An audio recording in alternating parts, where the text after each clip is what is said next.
Guys, ഞാൻ ഈ പേപ്പറിൽ 2 പലഹാരങ്ങളുടെ പേര് എഴുതിയിട്ടുണ്ട്. ഒന്നിൽ പഴംപൊരി, ഒന്നിൽ ഉഴുന്നുവടി. അപ്പം അമ്മയ്ക്ക് കൊണ്ട് കൊടുത്തു നോക്കാം, ഉണ്ടാക്കി തരുമെന്ന് നോക്കാം. അമ്മ, ഞാൻ 2 കടികളുടെ പേര് ഇതിനകത്ത് എഴുതിയിട്ടുണ്ട്. അപ്പോൾ അതിൽ ഒരെണ്ണം എടുക്ക്, എനിക്ക് ഉണ്ടാക്കി താടേ.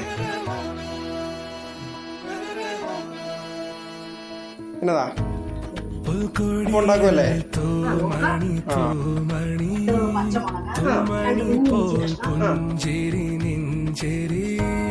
വീണലിയാതെ മാഞ്ഞൊഴിയാതെ നീ മറയാതെ